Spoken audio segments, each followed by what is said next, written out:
ஓம் சாய்ராம். என் அன்பு செல்லமே, என்னுடைய அழகான தங்கமே, என்னை பிடிக்கவில்லையா? ஏன் நான் பேசுவதை கேட்கவே மறுக்கிறாய்?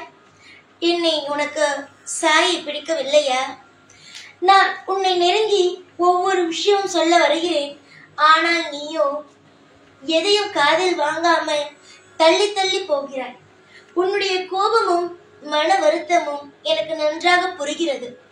எதுவுமே எனக்கு புரியாமல் அல்ல, எல்லாமே எனக்கு புரிகிறது. உன்னுடைய கோபம் என் மீது என்ன? உன்னுடைய வாழ்க்கையில் என்ன நடந்தது? எதற்காக நீ கோபப்படுகிறாய்? எதற்காக என் மீது நீ இவ்வளவு வருத்தமாக இருக்கிறாய்? உன்னுடைய வாழ்க்கையில் என்னென்ன விஷயத்தை எல்லாம் துளைத்தாய் என்பது அனைத்தும் எனக்கு புரிகிறது. அதற்காக நான் சொல்ல வரும் விஷயத்தை நீ தள்ளி வைக்கலாமா? நான் என்ன உன்னை கஷ்டப்படுத்துவது போலவா செய்தியை சொல்கிறேன்? நல்ல விஷயத்தை தானே சொல்கிறேன். கொஞ்சம் கேள், நான் சொல்வதை சற்று முழுமையாக கேள். சமீபமாக உன்னுடைய உடலானது சரியில்லாமல் இருக்கிறது. நீ அதை நினைத்தே பயப்படுகிறாய். என்னடா இது, திடீரென்று நம்முடைய உடல்நிலை இவ்வளவு சரியில்லாமல் இருக்கிறது. எப்பொழுதும் நன்றாக இருப்போம், ஒரு சில நேரம் சில வழிகள் இருக்கும், ஆனால் போகும். ஆனால் இப்பொழுது எல்லாம் ஏன் இந்த வழிகள், உடம்பில் இருக்கும் வழிகளானது அதிகரித்து கொண்டே இருக்கிறது என்று. அம்மா, அதற்கெல்லாம் காரணம் சமீபத்தில் ஒரு வீட்டுக்கு போய் உணவு சாப்பிட்டாய் அல்லவா? அதுதான் காரணமே. நல்லவர்கள் கூப்பிடுகிறார்கள், சண்டை போட்டோம், எப்படியோ சேர்ந்து விட்டோம் என்று நினைத்து போய் சாப்பிட்ட.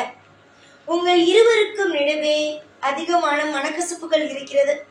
ஆனால் சமீபத்தில் தான் உங்கள் இருவர் குடும்பமும் பேசி ஏதோ ஒரு அளவுக்கு சேர்ந்திருக்கிறீர்கள். அதை ஒட்டித்தான் நீ போய் அங்கு சாப்பிட்ட. உணவில் அவர்கள் பழைய பகையை வைத்துக்கொண்டு பொருளை கலந்து விட்டார்கள். என்ன சாய் சொல்கிறீர்கள்? எனக்கு ஒன்றுமே புரியவில்லை. ஆனால் எனக்கு சந்தேகமோ இருந்தது. ஆனால் நீங்கள் அதை உறுதிப்படுத்துவது போலவே சொல்கிறீர்களே என்கின்றாய். உறுதிப்படுத்தத்தான் நான் சொல்கிறேன். சமீபமாக உன்னுடைய உடல்நிலை சரியில்லாத பொழுதே உனக்கு சந்தேகம் வந்தது. என்ன இது திடீரென்று இப்படியெல்லாம் நமக்கு உடல்நிலை சரியில்லாமல் போகிறது? இதெல்லாம் எங்கு போய் முடிய போகிறது தெரியவில்லை. கடமைகளோ அதிகமாக இருக்கிறது. ஆனால் உடல்நிலை இப்படியே இருந்தால் எந்த விஷயத்தை தான் செய்வது என்று நீ மன வருத்தத்திலேயே இருந்தாய். உனக்கு அதற்கு விடை கிடைக்காமலேயே இருந்ததற்கு காரணம் நான் சொல்லிவிட்டேன். நிறைய நேரம் உன்னுடைய வாழ்க்கையில் பலருக்கு உதவி செய்திருக்கிறார், பலருக்கு நல்ல விஷயங்கள் செய்திருக்கிறார். அதனுடைய பலனாகத்தான் உன்னுடைய வாழ்க்கையில் இதெல்லாம் நடக்கிறது என்று உன் காதுக்கு வருகிறது. எல்லோருக்கும் நான் எதையும் சொல்வது இல்லை. என்னை நம்புபவர்கள், மனதில் தூய்மையாக இருப்பவர்கள் மட்டுமே தான் நான் என்ன விஷயம் நடக்கிறது, அவர்களுக்கு முன்னும் பின்னும் என்னென்ன விஷயம் நடக்கிறது என்பதையே சொல்கிறேன். இப்பொழுது உன்னிடம் சொல்கிறேன் என்றால் நீ அவ்வளவு உண்மையாக இருக்கிறாய் எனக்கு, அது மட்டும் இல்லாமல் உன் குடும்பத்திற்கு. தங்க பிள்ளையே, இதுவரைக்கும் உன்னுடைய வாழ்க்கையில் பல விஷயங்கள், உன்னுடைய வாழ்க்கையே வெறுக்கும் அளவுக்கான விஷயங்கள் நடந்து விட்டது. அதையெல்லாம் பார்த்து பயப்படாதே. இப்பொழுது உன்னுடைய வாழ்க்கையில் இந்த விஷயம் நடந்திருக்கிறது அல்லவா? உணவை கலந்தார், உணவில் தீய பொருளை, செய்வினை பொருளை கலந்தார்கள் அல்லவா? கலந்தவர்கள் நிச்சயமாக தண்டனை அனுபவிப்பார்கள். ஆனால் அதற்கு முன்பு ஒரு விஷயத்தை நான் உனக்கு சொல்ல வேண்டும் என்று ஆசைப்படுகிறேன். என்ன தெரியுமா? யாருடைய வீட்டுக்கு நீ போனாலும் சரி, உன்னுடைய நல்லா பழகுறாங்க, உன்னுடைய நல்லா தான் பேசுறாங்க அப்படின்னாலும் சரி, சண்டை போட்டுட்டு, அதாவது பொறாம தான் படுவாங்கன்றது தெரியும்ல. இவங்க எப்பயுமே என்கிட்ட பொறாம தான் படுவாங்க, இவங்க நல்லதே செய்ய மாட்டாங்க, நான் எப்ப கெட்டு போகணும்னு நினைப்பாங்க அப்படிங்கிறவங்க வீட்டுக்கெல்லாம் நீ போய் சாப்பிடுறேன்னா அதை தவிர்த்துக்கும். இல்ல, அந்த நிமிஷம் நான் சாப்பிட்டே ஆகணும், என்னால தவிர்க்கவே முடியாது, அப்படி இருக்கும்போது நான் என்ன பண்றது அப்படின்னா, வீட்டுக்கு வந்ததுக்கு அப்புறம் புளியால் சேர்ந்த உணவு, புளிக்குழம்பு, புளியோதரை, இந்த மாதிரி புளியால் சேர்ந்த உணவை சாப்பிட்டு விடு. எவ்வளவு பெரிய செய்வினைகள் வைத்திருந்தாலும் அது எடுத்துரும் கண்டிப்பாக.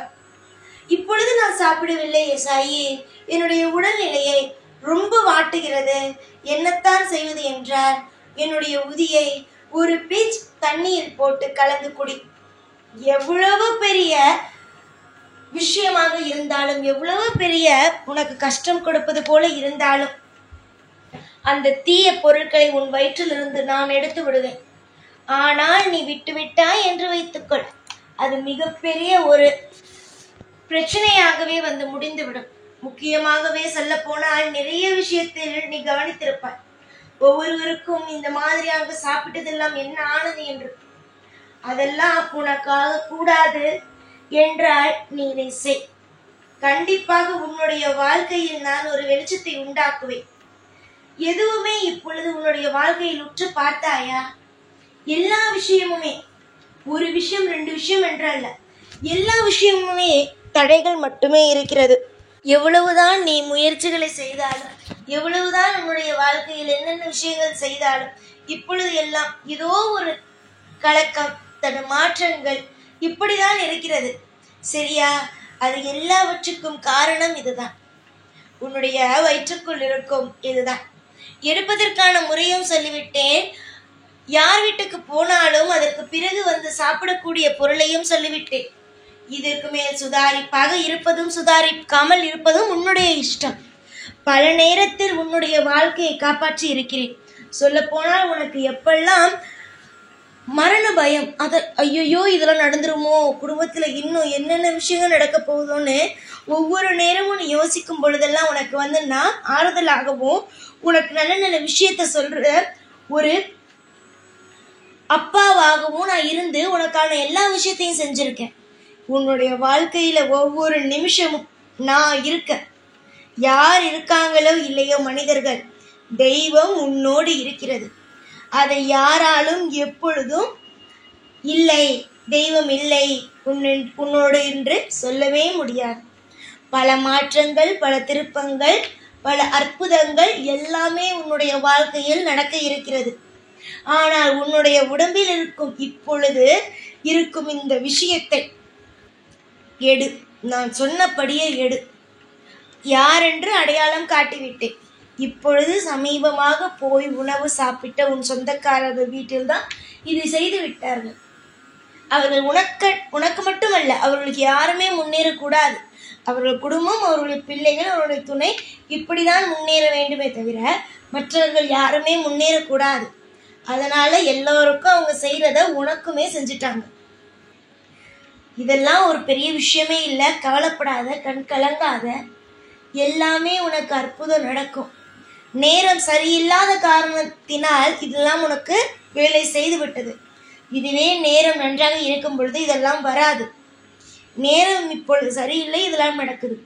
சீக்கிரமாக நேரத்தை எல்லாம் சரி செய்து உன்னுடைய வாழ்க்கையை அற்புதத்தையும் அதிசயத்தையும் ஒவ்வொன்றாக நடத்தி வைத்து உன்னுடைய வாழ்க்கையில் இன்பம் என்ற ஒன்றை கூடிய சீக்கிரமாகவே உன் வாழ்க்கையில் அனுபவிப்பாய். கூடிய சீக்கிரம் எவ்வளவுக்கு எவ்வளவு உன்னுடைய வாழ்க்கையில் இன்பம் என்ற ஒன்று அனுபவிக்க முடியுமோ அந்த அளவுக்கு உன்னுடைய வாழ்க்கையில் இன்பத்தை நீ அனுபவிப்பாய். நிறைய நேரம் நீ துரோகத்தையும் கண்ணீரையும் மட்டுமே சம்பாதித்தாய். அது மட்டும்தான் இன்று வரைக்குமே உன்னுடைய வாழ்க்கையில் இருக்கிறது. ஆனால் இதற்குமே எல்லாமே அற்புதமாக இருக்கும். துரோகியை அடையாளம் காட்டியாச்சு, துரோகி செய்த தீய விஷயத்தை எடுப்பதற்கான அடையாளம் காட்டியாச்சு. இதற்கு மேலே நல்ல நல்ல விஷயங்களை செய்வது உன்னுடைய கையில் மட்டும்தான் இருக்கிறது. இதற்கு மேல் எனக்கு தெய்வம் உதவி செய்யவில்லையே, தெய்வம் என்னதான் செய்கிறது, தெய்வத்தை நம்பி நம்பி நான் என்னோட வாழ்க்கையில வீணா போயிட்டேனே என்றெல்லாம் சொல்லக்கூடாது. அப்படி சொன்னால் அது பொய் என்றுதான் அர்த்தம். காலம் உனக்கான ஒவ்வொரு திட்டங்களையும் போட்டு வைத்து அதற்காக ஒவ்வொன்றையும் செய்து அதிலிருந்து உன்னை காப்பாற்றி கொண்டு இருக்கிறது. நம்பிக்கை வையுங்கள். எல்லா நேரமும் உங்களுக்கு துணையாக இந்த சாய் இருப்பேன். எதிர்பார்த்த விஷயங்கள் நடக்கட்டும். ஒவ்வொன்றும் உனக்கு பிடித்ததாகவும் உன்னுடைய வாழ்க்கையில் அற்புதமானதாகவும் நடக்கட்டும். நம்பிக்கையோடு இரு. எல்லா நாளும் எப்பொழுதும் உன் கூடவே இருப்பேன். இந்த சாய்நான். ஓம் சாய்ராம்.